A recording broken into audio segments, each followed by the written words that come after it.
अभी पिछले वीडियो में हमने आपको अधिगम का अर्थ और अधिगम के प्रकार के बारे में बताया था। अब उसी टॉपिक हम आगे करते हुए आपको बताते हैं कि अधिगम की प्रक्रिया, प्रोसेस। अधिगम की प्रक्रिया क्या? जब हम किस कार्य को करते हैं तो किसी न किसी प्रक्रिया के माध्यम से उस कार्य को संपन्न करते हैं। किन किन तत्वों का समावेश है, किस प्रकार से हम कार्य करते हैं, तो अधिगम की प्रक्रिया के अंतर्गत आता है। तो अधिगम प्रक्रिया के अंतर्गत विभिन्न सोपानों का वर्णन किया गया। तो इसमें नंबर 1 सोपान बता भी अभिप्रेरणा, मोटिवेशन। भी व्यक्ति कुछ न कुछ कार्य करता है, कोई भी जो कार्य करता है, कुछ सीखता है, तो उसके प्रति पीछे किसी न किसी अभिप्रेरणा का प्रमुख कार्य होता है। छात्र पढ़ता है, किसी नौकरी प्राप्त करता है, कोई व्यवसाय करता है, किसी प्रकार की क्रिया करता है, तो उन सभी कार्यों को करने के लिए व्यक्ति कोई ना कोई अभिप्रेरित करता है। तो अभिप्रेरणा हमें किसी कार्य करने के लिए एक तैयार करती है, बहुत ज़्यादा मोटिवेट करती है, हमें कार्य को करने के लिए तैयार करती है। क्योंकि जब किसी व्यक्ति को हम कार्य करने के लिए अभिप्रेरित नहीं करेंगे तो व्यक्ति उस कार्य को करने के लिए तैयार नहीं होगा। तो हमें व्यक्ति को सबसे पहले कार्य करने के लिए अभिप्रेरित किया जाता है। उसके बाद आता है नंबर 2 हमारा उद्देश्य। उद्देश्य क्यों? भी कोई भी कार्य करेगा व्यक्ति तो उद्देश्य निर्धारित होता है। बिना उद्देश्य के हम कोई भी कार्य नहीं करते। हम क्या सीखना चाहते हैं, कि क्या सीखना नहीं चाहते, ये भी हमारा पहले निर्धारित होना चाहिए। उद्देश्य निर्धारित होगा तभी हम कार्य करेंगे। अगर उद्देश्य हमारा निर्धारित नहीं होगा हम कोई भी कार्य नहीं करेंगे। उसके बाद हमारी आती बाधा। बाधा क्या चीज़ होती है? भी जो कार्य हम सीखना चाहते हैं, जो हम चीज़ प्राप्त करना चाहते हैं, जो उद्देश्य हमने प्राप्त बनाया है, उस उद्देश्य को प्राप्त करने की कोशिश करते हैं, तो उस उद्देश्य को प्राप्त करने में हमारी रुकावटें कौन कौन सी आती हैं, कौन कौन सी हमारे सामने बाधाएं आती हैं, उन सब बाधाओं की भी जानकारी हमें होना जरूरी है। क्योंकि अगर बाधाओं की जानकारी हमें नहीं होगी, भी हमें ये चीज़ दुखी कर सकती है, बाधा हमारे सामने उत्पन्न हो सकती है, तो हम कोई भी कार्य ठीक से नहीं कर सकते। तो हमें सबसे पहले भी बाधाओं का भी पता होना चाहिए, क्योंकि ये कौन सी ये बाधाएं हमें दुखी कर सकती हैं, तो उन बाधाओं का पता लगाना जरूरी है। तो विभिन्न प्रकार की अनुक्रिया। नेक्स्ट, विभिन्न प्रकार की अनुक्रिया कौन सी? जो हमने बाधाओं के बारे में पता कर लिया, उनके बारे में निर्धारित कर ली कि बाधाएं, तो उनको दूर करने के लिए हम जो कार्य करते हैं, जो अनुक्रियाएं करते हैं, वो सारी हमारी क्या कहलाती हैं? विभिन्न प्रकार की अनुक्रियाएं। किसी भी उद्देश्य को अर्जित करने के लिए जो हमारी बाधाओं को दूर करते हुए हम उसको उद्देश्य को प्राप्त करने में जो हमारी सहायता करती हैं, वो विभिन्न प्रकार की अनुक्रियाओं के माध्यम से सारा कार्य संपन्न होता है। उसके बाद नेक्स्ट समझते हैं पुनर्बलन। पुनर्बलन रिइंफोर्समेंट। हम इसमें क्या करते हैं? विद्यार्थी को बार बार उसको पुनर्बलन देते हैं। वो अध्यापक का आदेश, स्वयं की इच्छा, बड़ों की समस्या और मर्यादा को ध्यान रखते उसको पुनर्बलन किया जाता है। मतलब इसमें क्या करते हैं? भी बार बार किसी कार्य करने के लिए उसको अभिप्राय करते हैं, भी शाबाश बहुत अच्छे, क्या कहीं दिक्कत है, उसको दोबारा समझाने की कोशिश करते हैं। उसके बाद नेक्स्ट आता है इसमें एकीकरण और सामान्यीकरण। एकीकरण और सामान्यीकरण क्या होता है? इसमें विभिन्न प्रकार के जो ज्ञान प्राप्त किया है, उन सभी नवीन ज्ञान को पूर्व ज्ञान के साथ जोड़ने का प्रयास करते हैं। जब हम पूर्व एवं नवीन ज्ञान को जोड़ नहीं पाते तो विभिन्न प्रकार की सफलता प्राप्त नहीं हो सकती। इस प्रकार व्यक्ति नवीन सफल प्रक्रिया को सीखते हुए विभिन्न प्रकार के जो पूर्व ज्ञान होते हैं उसको नए ज्ञान के साथ संबंध स्थापित करते हुए सीखते जब आगे बढ़ता है तो विभिन्न प्रकार की अनुक्रियाएं मतलब क्या कहलाती है? वो एकीकरण और सामान्यीकरण कहलाती है। तो ये कौन सी थी? हमारे पास अधिगम की प्रक्रिया बताई गई। इसके बाद हम नेक्स्ट बता रहे हैं कि भी सीखने के लिए हमारे पास अनुकूल दिशाएं कौन सी हैं। विभिन्न प्रकार की अनुकूल दिशाएं कौन सी हैं जो हमें सीखने के लिए तैयार करती है, सीखने में हमारी मदद करती है। तो नंबर 1 आता है भी हमारा शारीरिक मानसिक स्वास्थ्य। भी शारीरिक और मानसिक स्वास्थ्य हमें सीखने के लिए कैसे तैयार करता है? भी मैंने बताया कोई भी व्यक्ति होगा अगर मानसिक से स्वस्थ नहीं है, शारीरिक से स्वस्थ नहीं है, तो किसी भी कार्य को ठीक से नहीं सीख पाएगा। तो सीखने के लिए हमारा शारीरिक और मानसिक स्वास्थ्य का ठीक होना जरूरी है, ताकि व्यक्ति कोई भी कार्य को, किसी भी चीज़ को आसानी से सीख सके। उसके बाद तो नेक्स्ट आता है उपयुक्त वातावरण। उपयुक्त वातावरण कौन सा है? जिस वातावरण में हम सीख रहे हैं वो वातावरण भी अच्छा होना चाहिए। वातावरण अगर अच्छा है, उपयुक्त है, जो हमारे सीखने के लिए योग्य है, हमारे सीखने में सहायता करने वाला है, तो वो हमारी हेल्प करेगा, हमारी मदद करेगा।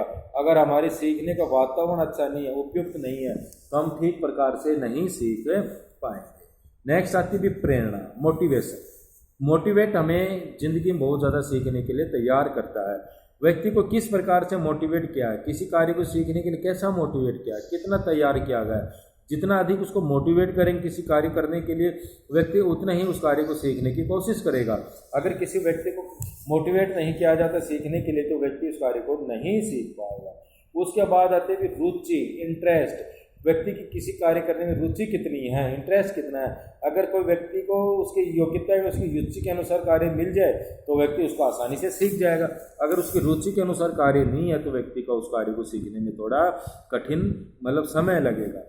उसके बाद आते हुए अवधान। अवधान कौन सा होते हैं? अटेंशन।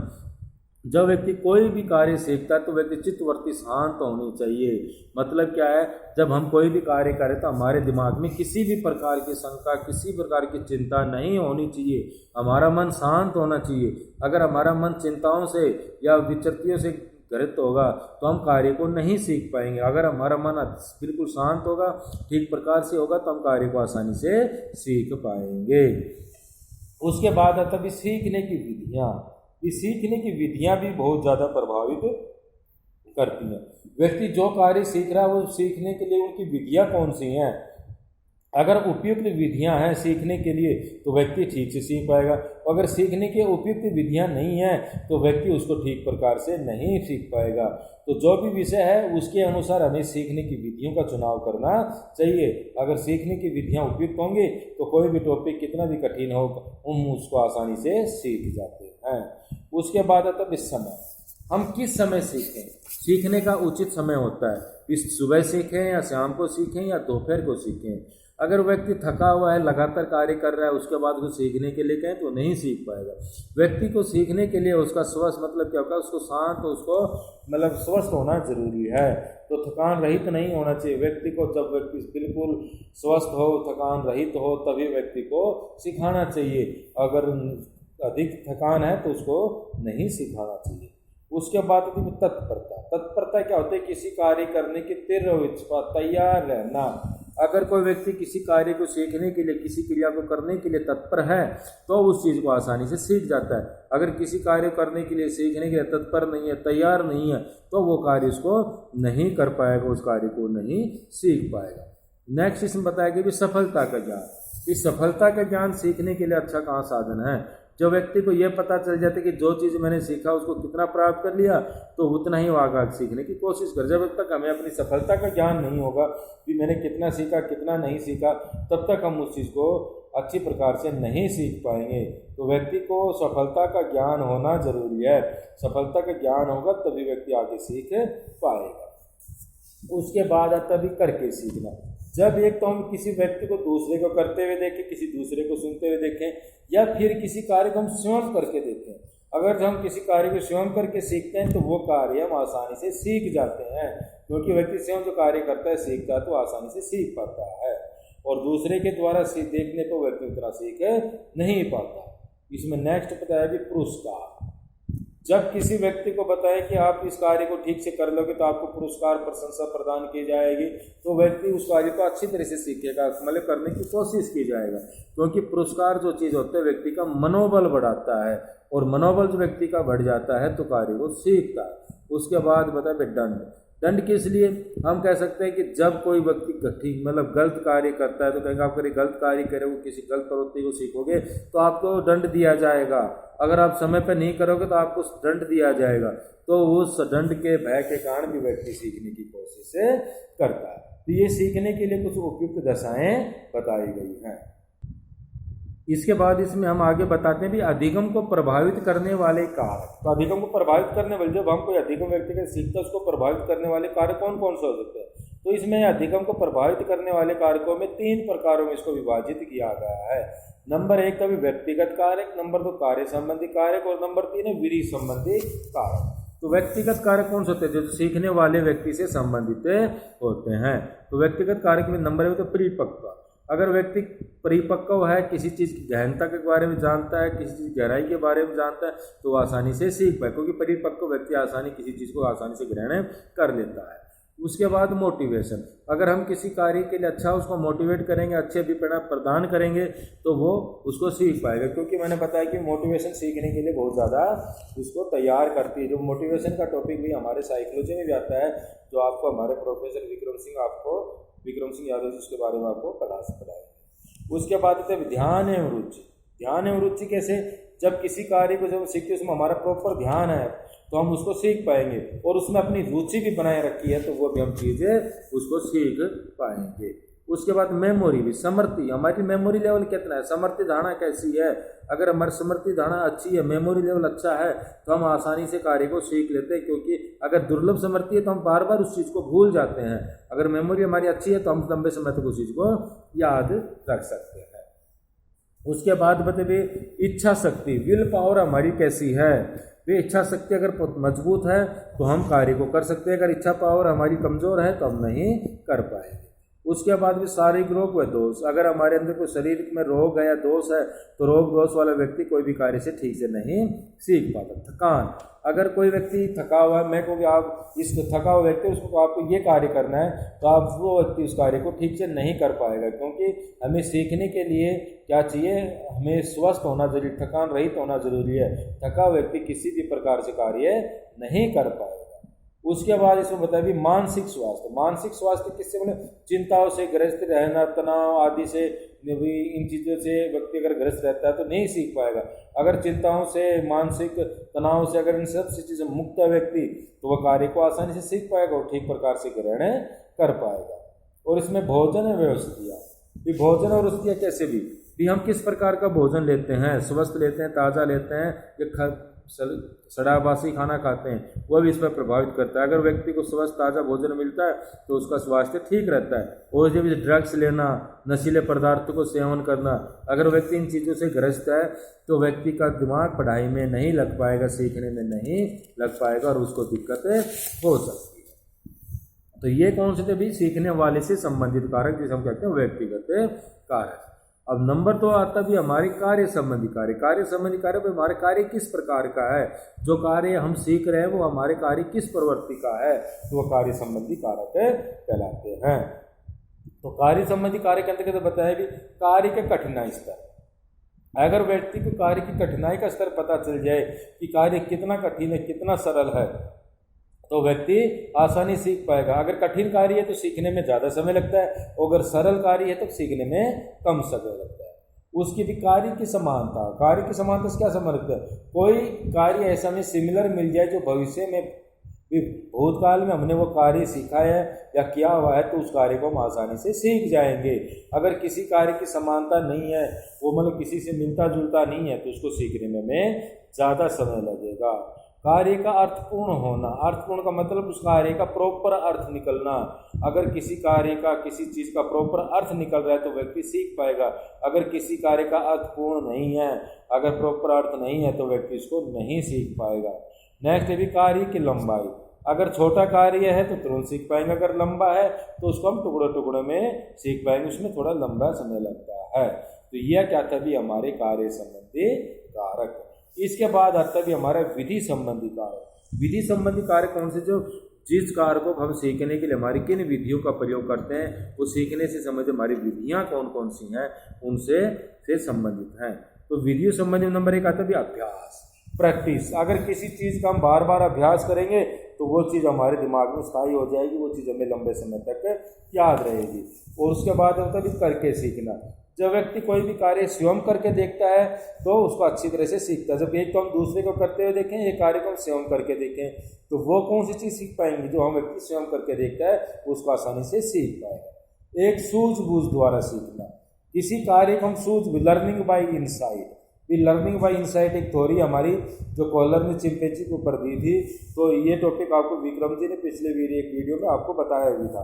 तो इनसाइट लर्निंग क्या है, एक चिंपैंजी होता है, उसको पिंजरे में बंद कर दिया जाता है और वो केले का गुच्छा पिंजरे के ऊपर बांध दिया जाता है। तो उसको प्राप्त करने के लिए उछल कूद करता है, परंतु उस केले को प्राप्त नहीं कर पाता।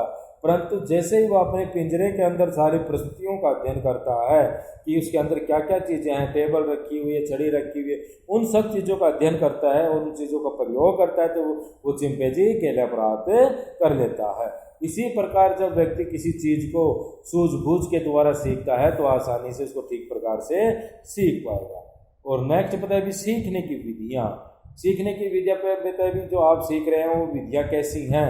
अगर आप मैथमेटिक्स की चीज़ सीख रहे हो और उसमें व्याख्यान विधि का प्रयोग करते हो तो आप उसको नहीं सीख पाओगे। तो सीखने के लिए आपके लिए प्रॉपर उपयुक्त विधि का भी होना जरूरी है। प्रॉपर अगर उपयुक्त विधि होगी तो आप उस चीज़ को आसानी से सीख पाओगे।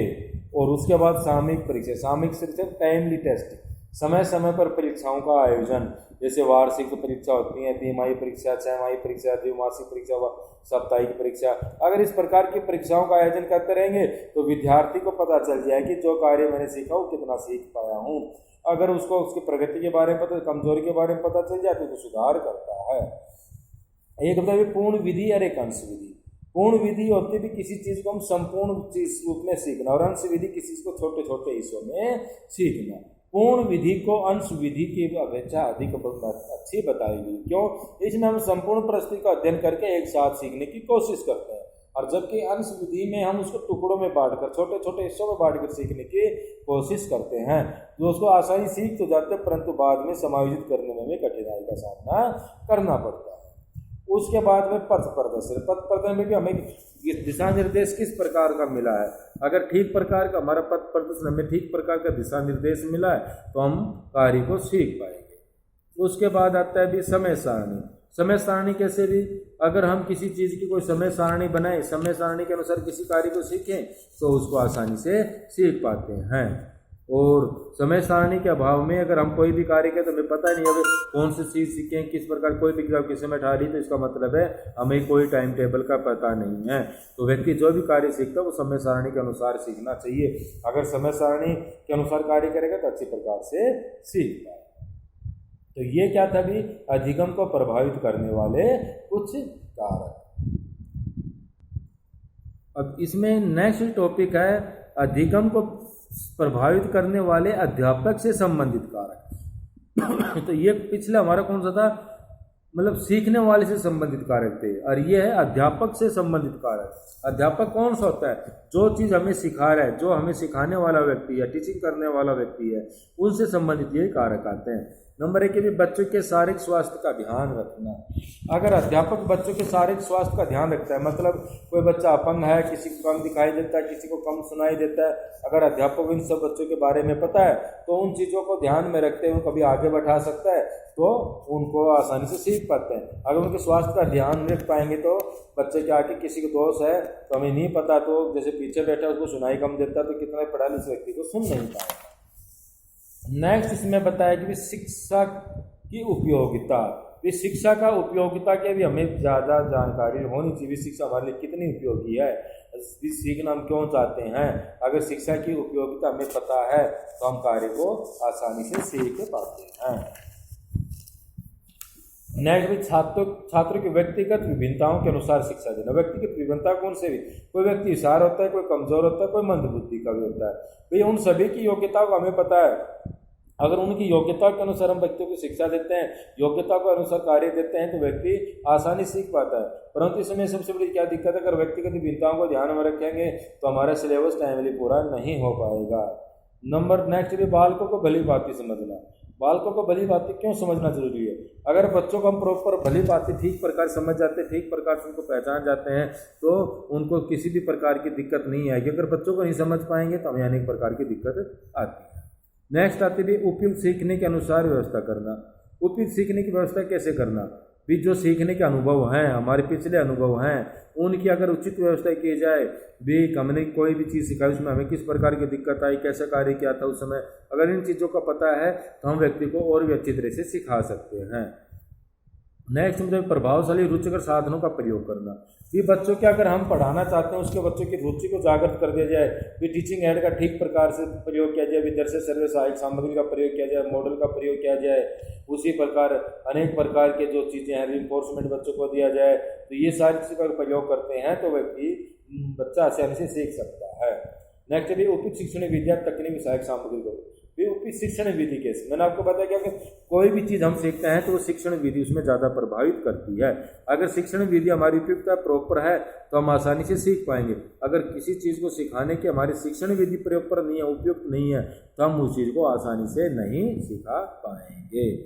और उसके बाद भी विश्वविद्यालय में समय समय पर प्रतियोगी परीक्षाओं का आयोजन। भी मैंने पिछले आपको बताया था अधिगम करते हैं, अगर उनको समय समय परीक्षाएं की जाए तो व्यक्ति को पता चल जाता है कितना सीख पाया कितना नहीं सीख पाया। तो ये क्यों जरूरी है? अध्यापक के लिए जरूरी है और विद्यार्थी के लिए भी जरूरी है।